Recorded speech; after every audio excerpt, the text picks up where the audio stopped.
صوفیوں کے آستانے اس حوالے سے بھی جانے جاتے ہیں کہ صوفیوں کے یہاں لا علاج بیماریوں کا علاج بھی ہوتا ہے۔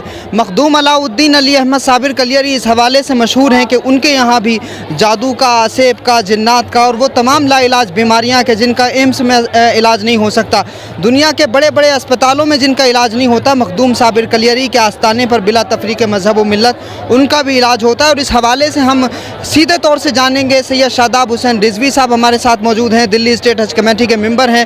ڈاکٹر سید شاداب حسین رضوی صاحب، آپ کا استقبال ہے۔ سب سے پہلے تو اس کی بہت بہت مبارکباد آپ کو۔ یہ جو شفا خانہ بنا ہوا ہے مخدوم علاء الدین علی احمد صابر کلیری کا آستانہ، کیا اس حوالے سے ارشاد فرمائیے گا؟ السلام علیکم ورحمۃ اللہ وبرکاتہ۔ ٹیسٹ کے پیسے دینے ہوتے ہیں، نہ کسی کو الٹرا ساؤنڈ کرانے کی ضرورت پڑتی ہے، نہ کسی کو ایکس رے کرانے کی ضرورت پڑتی ہے۔ جو یہاں آتا ہے اس کا ایم آر آئی بھی اپنے آپ ہو جاتا ہے اور سی ٹی اسکین بھی ہو جاتا ہے، اور وہاں پہ کوئی پرسکرپشن لکھوانے کی بھی ضرورت نہیں پڑتی، کہیں کارڈ بنوانے کی ضرورت نہیں پڑتی، کہیں لائن میں لگنے کی ضرورت نہیں پڑتی۔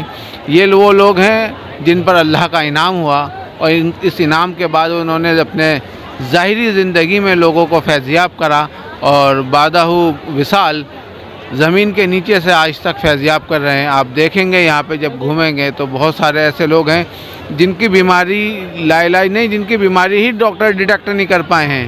اور آج ہم دیکھتے ہیں اسپتال میں جاتے ہیں تو ڈاکٹر پہلے دیکھتا ہے بخار ہے تو تھرمامیٹر لگاتا ہے، تھرمامیٹر لگانے کے بعد کہتا ہے کہ تمہیں تو 102 بخار ہے، تو دوائی تو میں بعد میں دوں گا، پہلے آپ یہ بلڈ ٹیسٹ کرا لیجیے۔ پھر بلڈ ٹیسٹ ہوتا ہے، پھر وہ آتا ہے تو اس سے کہتے ہیں کہ آپ ایک ایکس رے بھی کرا لیجیے۔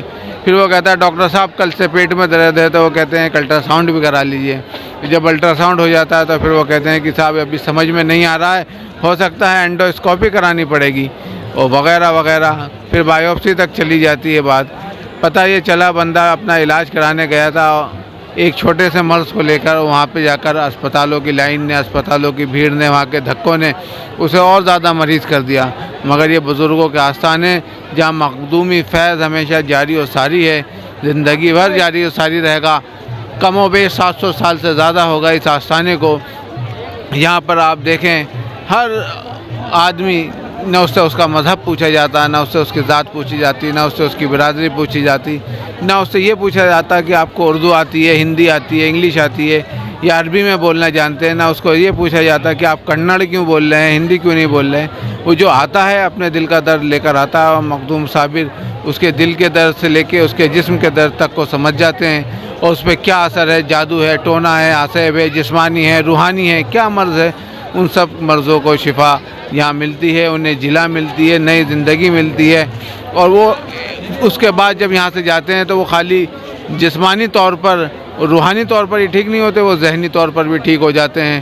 وہ ذہنی طور پر حقوق العباد ادا کرنے لگتے ہیں، حقوق اللہ ادا کرنے لگتے ہیں، لوگوں کو ایک دوسرے سے محبت پیدا ہو جاتی ہے، ذہن ان کا اچھے ہو۔ یہاں سے جو فیضیابی ہوں اس کے بعد مخلوق کو ایک دوسرے سے جوڑ کر، مخلوق کو، دلوں کو دوسری مخلوق سے جوڑ کر اور آپس میں محبت بڑھا کر پھر اللہ رب العزت کی طرف متوجہ ہونا چاہیے۔ اور انشاءاللہ العظیم جب ہم ان کے اللہ کی طرف متوجہ ہوں گے، مخلوق کا حق ادا کر کے ہوں گے، تو انشاءاللہ العظیم دنیا میں بھی کامیاب رہیں گے اور آخرت میں بھی کامیاب رہیں گے۔